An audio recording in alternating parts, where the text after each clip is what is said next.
The fact of the matter is, whether you've been in network marketing for years or just a few days, your family and friends have seen your opportunity and your phone is, as we call it, burnt. If you're anything like me, that's a scary thought.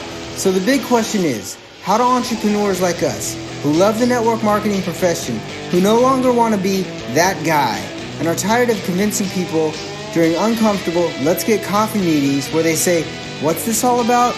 How do we market in a way that aligns us with our dream clients and expands our network of upfront and transparent professionals, allowing us to get our time back, our families back, and gain a real passive asset? People like us who value impact over income, we deserve to see our visions once and for all. Join me in this podcast where we'll uncover just how to do that. My name is Eric Sablon. Welcome to Burnt Phone Marketing. And let me tell you about this guy. So if you've ever found a guy on the internet and you're like, that guy is legit, that guy is exactly where I want to be six to 18 months from now, and you just latch onto him, and then all of a sudden he reaches out to you and you guys get connected. This is the guy. He was actually a promoter in the New York City nightclub scene, and 2.5 years ago converted over to creating his own agency. Since then, he was just literally a week ago, he was just awarded the Emerging Agency Award from ManyChat, the real ManyChat, not like this other thing, like the real ManyChat. So his chatbot marketing is on point. He is one of I've been following him for a while. He's a dog lover. He's a husband, phenomenal individual. And please let me just welcome Danny Monzon to the show. Welcome, Danny. Hello, everybody. Hello, Eric. Thanks for having me. Appreciate that intro. Nope, no problem. So let me just kind of get started. I just kind of want to get started a little bit about your backstory and how you found ManyChat and how you found ManyChat and what made you shift from nightclub promoter to agency. Yes. So I will try the abbreviated version of that. So yes, my journey in marketing started as a club promoter, but little did I know that was going to be one of the fundamentals that I learned back in 1999. So I did that for a number of years in New York City, and I also had a daytime job, which I sat in front of a computer and I did a lot of data research and I did a lot of competitive advertising comparisons, so that in print ads, so I was exposed to both the traditional marketing with copywriters that got your attention, with headlines that got you to respond right away about an ad, or other brands who did it to just install their sentiment inside of your mind as a consumer. So I learned those things very early in the game. But I didn't know how to describe them as I just did to you just now. I just kind of, sat through a routine of things, and I never stepped foot in a university for marketing per se. So that was my early beginnings, in marketing. I had the combination of the traditional marketing, data, interpreting, etc. And then in the nighttime, I was the club promoter. I was the guerrilla marketer, right? I was passing around flyers that people didn't like what I was offering. I was spamming people, literally. I was shoving my flyers in their face in Times Square, and I was offended when they would read my flyer and they would throw it away, right? And I'm like, oh man, that hurt. I'm not, and I would get paid not by the hours that I would, spend, giving out flyers, but by the amount of people that come back and mention my name as a promoter. Danny Nice was my guest list name, was my promoter's name. So if they didn't see my flyer and they that I carefully put together and put labels with my promoter's name, and they threw it away, I learned not to do that anymore. Hello, right? I was wasting time and money. So in fact, I was learning not to spam people. And then what I did was I started scanning my invitations. This was back in 1999. I was scanning my invitations and I was posting them in. There was no Facebook. There was barely no MySpace. Back then, it was forums like clubplanet.com, nightclubcity.com, cooljunkie.com, where people just went there to see what was going on. It was the club scene. It was the party people, right? So that's when the invitations started to catch on, and people started, coming to my parties or going to the parties at the clubs where I promoted, some of the biggest DJs back then. So things started to happen, and so that's the early beginnings, right? I passed through the network marketing phase as well. So I asked you earlier if your audience were network marketers, and in fact, if you are in network marketing, I salute you. I passed by there, and it's a path, that is misunderstood. But I'm an advocate for the industry. I am not an active member of any opportunity, or I'm looking for one, but I respect that, and I learned another phase of marketing, right? I learned another phase of leadership as well, because you and I both know that network marketing revolves around leadership and building teams, and in creating other leaders, right? So I know I learned those fundamentals, but I got bored of just promoting one line of products or one service per se, right? And I also I wanted to do more things, and the more I learned that other people were doing things in the digital space, I wanted to then become a freelancer.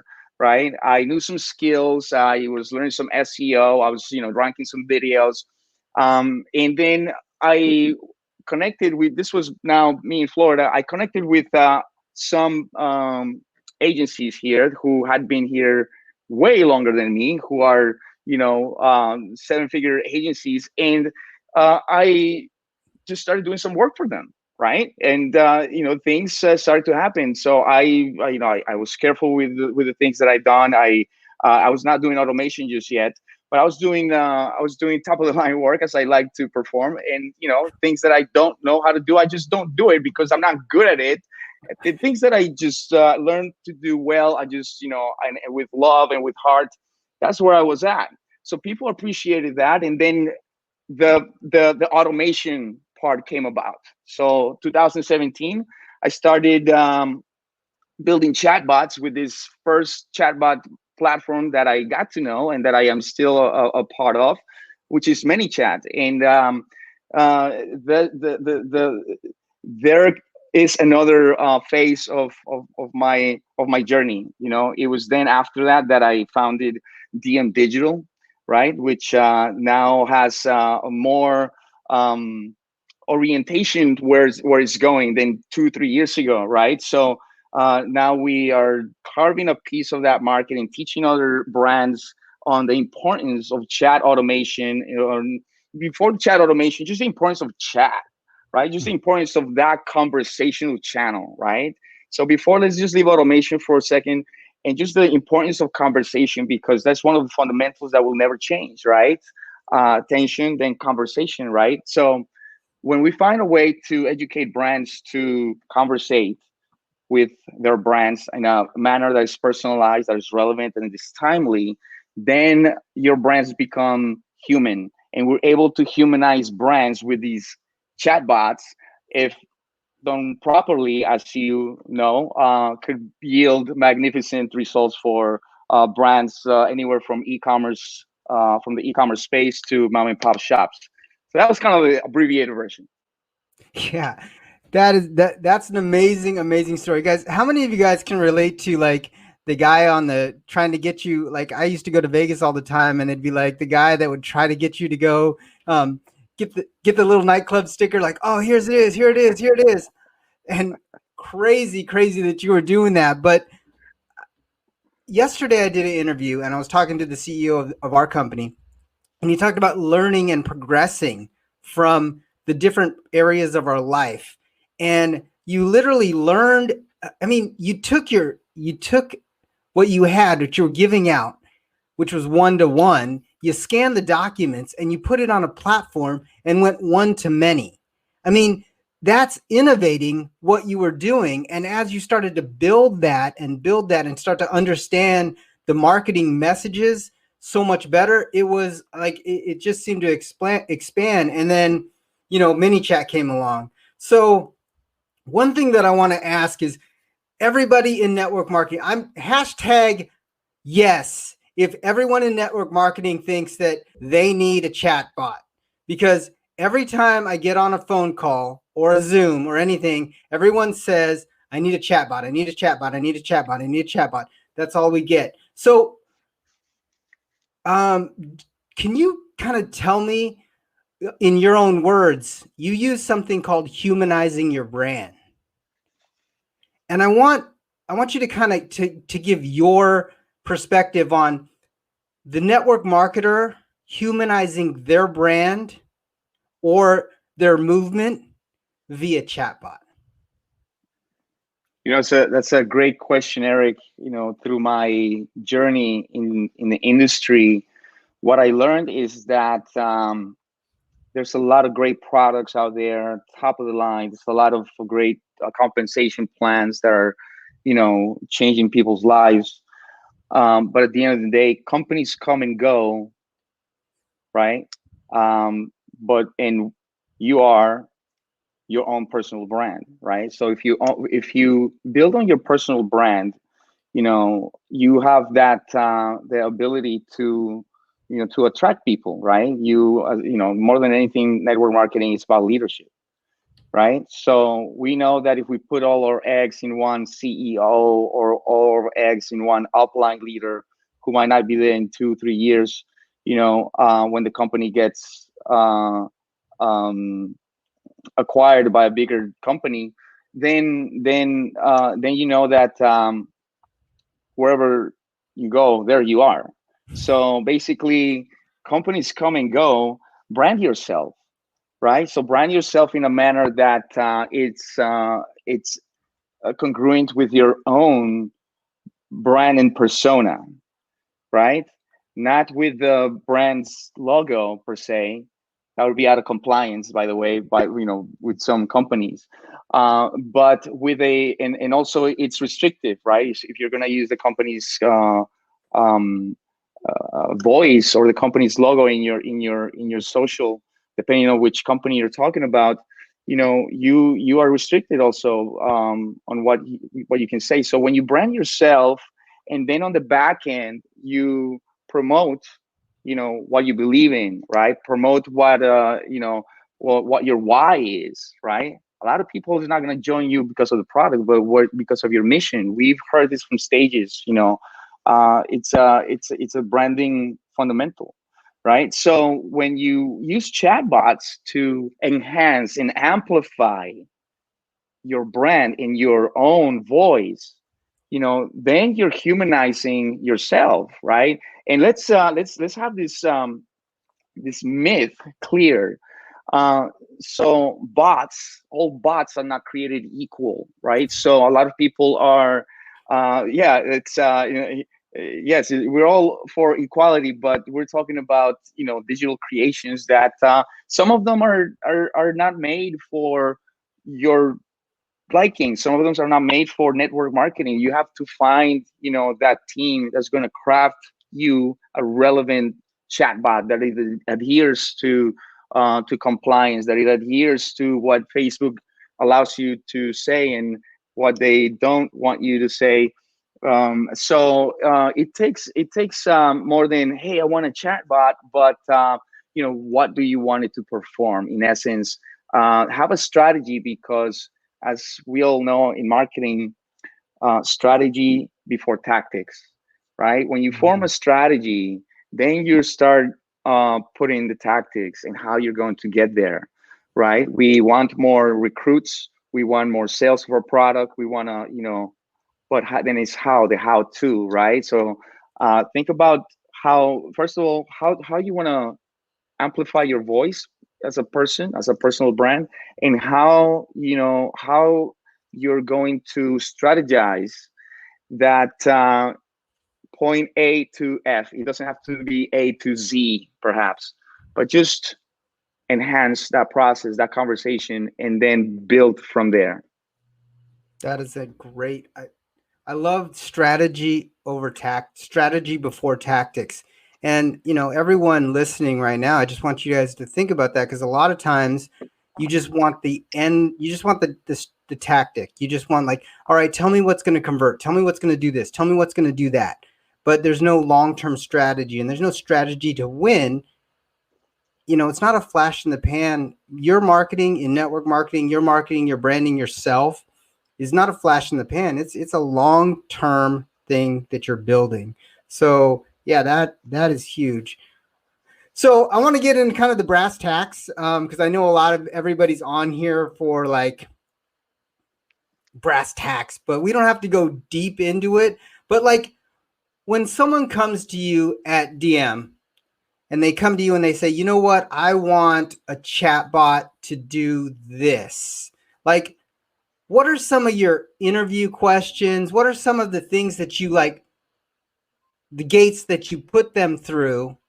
Because I'm gonna use these also. The gates that you put them through to get them from wanting a chatbot to understanding a chatbot to marketing the chatbot. That is, yeah, and that's probably an answer that will come in three phases as well. So, no, and that's a great question, because and I love these types of questions, because I saw your outline, but this is unrehearsed, unfiltered stuff that I love. I love being able to answer some things like this. So when people come to DM Digital, they don't necessarily ask for a chatbot. I wish that was the case. As you know, we talk the same language, right? So we can talk about click-through rates and ROI and cost per acquisition and that sort of thing. But for instance, for local brick and mortar businesses, if we are talking this lingo, they would not understand what we're saying, and they would reject us just as soon as we open the door. So we've learned to position our solutions, right? Our automation build outs as just that, solutions, right? So when people normally want to schedule a conversation with us, we in fact are learning how to filter those conversations, right? Especially now, we've been getting a lot of inbound attention, and so we're learning. Okay, who are the people who I can contribute to, and who are the people who are actually paying me for my attention right away. So one of the things that we're using to filter, or one of the tools, if you are a tool guy like me, is JotForm. So JotForm and Typeform are some of the tools that we're using in order to provide people with a questionnaire. This questionnaire includes questions like, who's your competitor? Right? Usually, it's not just the usual, of course, contact information or whatever, but they probably just left that in ManyChat already. But when they get to scheduling a conversation, they get a questionnaire that includes also things like, what was your best month in sales last year, and why do you think you got there? So it's a maybe a conversational question. I would like to call it that way, because that in fact tells me, I normally would not get the attention of a company who's just starting, right? Maybe Jenny, my wife, she would, but myself, I probably, would not. So one of the things that allows me to filter those conversations and who I can delegate it to is, our questions like that. Instead of saying, how much was your revenue last year? What was your best month? And how do you think you got there? That gives me also a reason, why I want to talk to them, because some people's answer are quite revealing, right? And most of the times I come into the game when there's some sort of fire going on. So I come into the game and I just pour gasoline on that fire, to sort of speak. I'm not an arsonistic people or any person or anything. I just in figure of speech to jumpstart results. So digitally. So I wish we had that gasolina song right now. Emoji. The Daddy Yankee. I just love music. I love incorporating music to my stuff. Anyway, so so so that is questions like that are allow us to understand where they are as a brand, and for instance, how are you getting the attention of your customers right now, right? Do you have a CRM, right? Do you have a list, right? So things like that allow me to kind of gauge and prepare for that conversation, right? So there are other folks that are just getting started, and they're not ready for the situations that we provide. So we just hand it over to another one of the professionals in our network who is at that who can take it. Right. Right. That's a great answer. I like that because again, we were doing an interview yesterday and he says, if we can't serve them correctly, then we can turn them over. But as long as they're inside the circle, inside the network, like that's one thing that's really cool about like the digital marketing space, the network marketing space, is that we're all connectors and we just want to connect people. If we can't serve you to the utmost, the way that we feel that maybe you're not the right customer, maybe you're not the right avatar, we just kind of shift you and push you to someone that is going to meet you where you are now. That's right. Yes. So the second question was like, how do you like help them understand their vision of their chatbot? Okay, they became a client. You pour gasoline on it. They got some amazing results in their brick and mortar, the way that they're doing it. And then you send them automation. You say, maybe we should look at some automation, or, it's something that you put in the suite. How do you explain to them like the goals and the vision of a real, I love what you put in this. I love, I'm going to actually get your exact words. Smart automation system design. How do you like explain to them and like talk about smart automation system design? Yes, and that is another great question. So most times business owners in the brick and mortar space, they don't necessarily understand or have implemented automation at a higher level, other than maybe having a POS, maybe for restaurants or spas, or in the hospitality. They have certain systems and processes. But when we bring a tool on automation, we call it that. We call it a tool, right? So initially, some of these tools, right, are best demonstrated in person. What do you know? So because we live in a digital space, one of the things that have shown results, at least for me personally, in for my agency, is the personal touch, right? So and we still can have the personal touch through video in these times of recent closures. However, pre-closures, I would try to demonstrate a simple chatbot to a decision maker inside of a restaurant, for instance, right? So that person would have a personal experience with it. And I'm not trying to convince someone. I'm not trying to ask someone to click on a link and let me know what they think once they click on a link and just wait around, right? I took it to the streets, so to speak, right?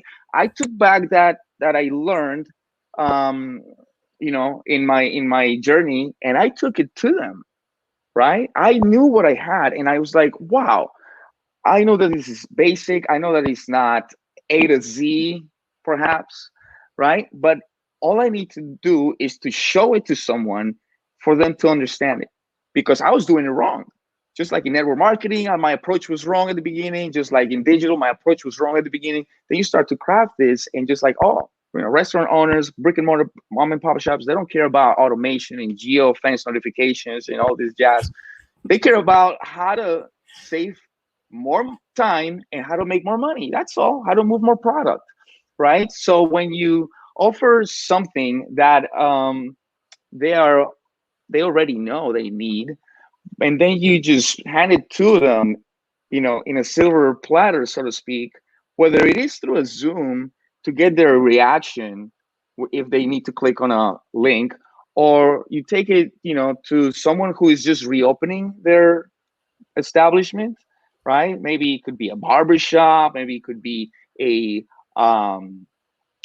hospitality a person, a small business. So when you show what chat automation can do for someone else, it's not you convincing someone. If you do it well and you know it and you do it enough times and you craft your approach, then you're gonna see that people are gonna sell themselves literally, because here's the thing: if you understand chat marketing, you know where this is going, you know that if they don't take you up on that offer, someone else will take you up on that offer, and it might be their competitors.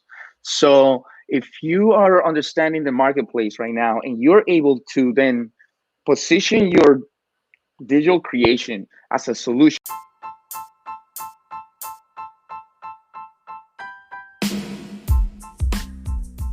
Are you tired of those lame Facebook groups that provide no value? Well, our Facebook group is awesome. Go to unlockthefbgroup.com and get access to our Facebook group, where you will be able to find interviews of top network marketers and Q&As where you can jump in and talk to them live. We also have massive training. We provide a bunch of free tools. So jump into that group. Again, that's unlockthefbgroup.com. We'll ask you a few questions in ManyChat because that's what we do, and make sure that you're not a spammer and get you into the group right away. So again, go to unlockthefbgroup.com and don't be a spammer.